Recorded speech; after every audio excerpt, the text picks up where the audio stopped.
that it originally kind of started following the death of Trayvon Martin. Culmination of many years of people being disappointed with kind of the human rights, right, for people of African descent or black people in America. When we see disregard for human life, it sparks people. It hurts, and it also calls you to action.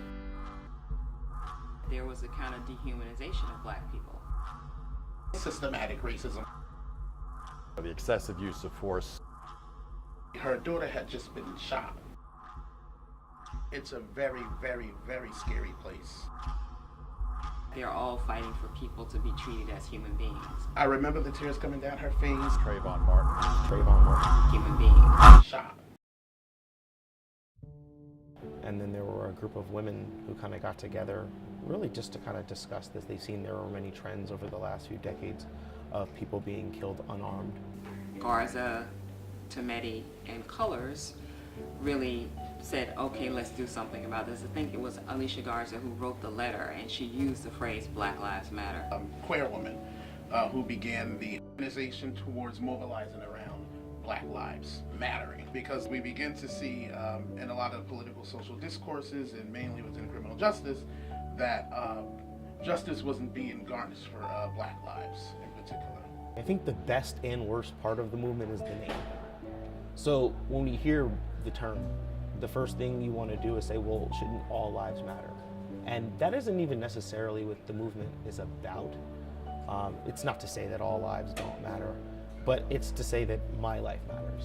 And if you've ever been in a position where you felt like your life didn't matter, the only thing you want to do is scream from the mountaintops that it does. And if everyone else can't understand that root feeling, that it isn't necessarily Trayvon Martin that you're protesting yourself, your mother, your father, your cousin, anyone else that could have been kind of impacted by similar types of feelings, it's going to be hard to kind of understand what the overall movement is. The Black Lives Matter movement, as defined by the three women who put it together, really is aiming at dealing with the kind of way our society is structured that helps to maintain these problems. We sort of get focused on people protesting in this treaty, but they're trying to do something much bigger. They're trying to do something that says we need to honor and respect and allow access, every human being access to the resources in society, and that who they are by their color, their gender, their sexual orientation should not be a hindrance to their being able to be safe. When you dehumanize someone, you don't think they deserve access to certain resources in society, and you don't treat them as a human being.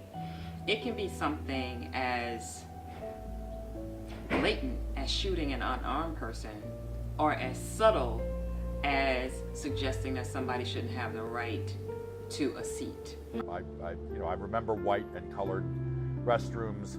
I can remember taking, city buses downtown with my mom and being rather curious as to why, African American people had to sit in the back of the bus. So, I have early memories of what this was like. I was about 9 or 10 years old when the Civil Rights Act was passed. I was spending most of my life studying American history. I think I have a sensitivity to race in this country, which is the central issue in the history of this country. In the context of Black Lives Matter, it's really history. You find that the people in opposition to it, they really have no concept of history, racial history.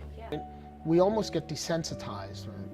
Turn on the news and there's more grainy footage of a black person doing something and a cop, wait, stop, and then you hear a gunshot and it's this horrific video, and then we're kind of used to that playing out. A lot of people talk about the similarity between Emmett Till and Trayvon Martin because they were both teenagers. Emmett Till was beaten, and his mother requested to have the casket open because she wanted people to see how badly beaten he was.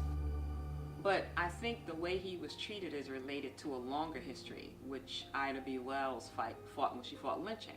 If we kind of look throughout the history of the country, rights are not something that are just given to all groups, and people have to work to get those things. Protest is an important factor in any movement.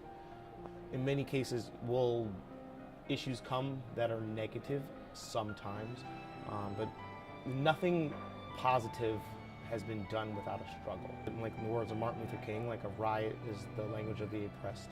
And when you have so many people who feel like they are voiceless and powerless, frustration can kind of build up into things that are not necessarily always positive. But the one thing that is important is those aren't the things that are coming from the movement itself. The idea of the program was to be nonviolent, and it's really for spreading awareness. There might be a little secondary issues that kind of come with the movement and people who feel connected to the movement, but the organizers of the movement, the leaders of the movement, they're not the ones that are advocating for any of that. So we want to make sure that we don't necessarily lose sight of what their goals and intentions are. There's been sort of a troubling backlash against it ever since a lot of these episodes have come to light. You know, it sort of started with Rodney King back in the 90s. A lot of it has to do, again, with the ignorance. You know, we're socialized. Some of us are socialized against hearing out stories from those who do not look like us, who do not come from the same background. And I often look at the K-12 system, and I'm not, cursing teachers and saying that it's their fault or whatnot, but it's in the curriculum. It's in the curriculum, from K-12 and even in the college level. If we learn more about other people's cultures and contributions and history, I think society would be a little bit more tolerant. I remember through my K-12 experience only taking African American history once in high school. We don't have discussions about this history. And as long as we ignore the history, we can't heal the history. But if we start to have discussions about what went on that would allow a lynching, what goes on that allows someone to shoot a teenager who's got an iced tea and some Skittles, right? What's going on in that mind that we need to change so that we have a different kind of behavior, have a different response. In the 60s, they said we need an education that's going to help us make our lives better. And telling me that I come from people who didn't do anything in the world will not help me. And that's also not true. When I talk to students on campus, from college students said, but look at this college curriculum, which still suggests that black people haven't contributed anything to the world. So they protested. They literally boycotted classes to get universities to establish Black Studies programs. The protests in many ways are effective in a sense that it brings about awareness. I've been hearing a lot of people say, well, what are the solutions? Like, what is the end game and so forth? But I don't know, because I think this society still needs to learn, about the experiences such as my participant there and the others with whom I've spoken. But so for me, I think that they are appropriate, because it again brings into the public consciousness a kind of education that a lot of people simply do not have. You don't know unless you sit and listen to people's stories. And at the very least, that's what this movement has done, right? It is, you've seen them on CNN, Fox, MSNBC, social media, right? At the very least, it has sort of forced people to have to, listen.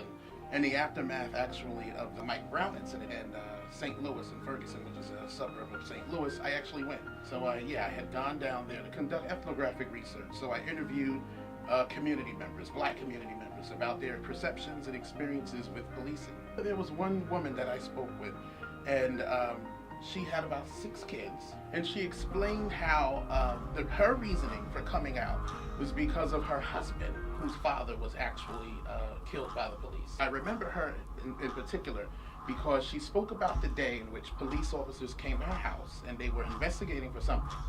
And in the moment of them coming into her home and investigating, they had a search warrant or what have you, she received a phone call, also from the police, because apparently her daughter had just been shot.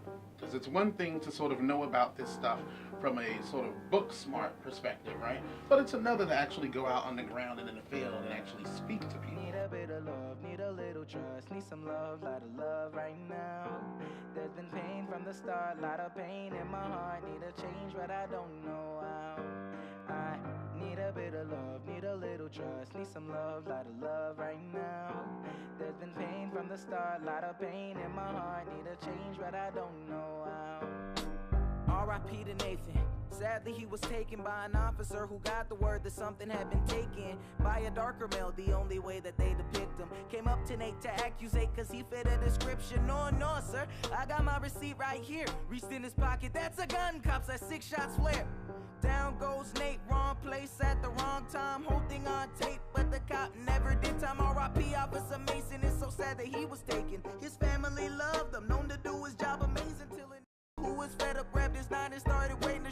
reverse side of a badge, and a man who was Caucasian. Damn. When did we get like this? Seems like every day we add a few more names to the list. The innocent don't stay alive, the children are desensitized, and to be honest, I'm scared I'm the next one that they'll hit. I need a little love, need a little trust, need some love, lot of love right now. There's been pain from the start, lot of pain in my heart, need a change but I don't know how. I need a little love, need a little trust, need some love, lot of love right now. There's been pain from the start, lot of pain in my heart, need a change but I don't know how. Seems like every little difference is a dividend, whether the person that they love, who they praise, or their sin. I know I'm different, but they said we're all one and the same. But why my difference come with all of this pain? Tired of all of this pain, time to put this to rest. If we're all one and the same, I think it's time to accept. They always talking about the future is near. Nah man, the future is here. How the hell are we still living in fear? It's like we fear them, cause they fear us, and we'll hate them. Pain in my heart, but the same in my heart, so the chain of the change right now.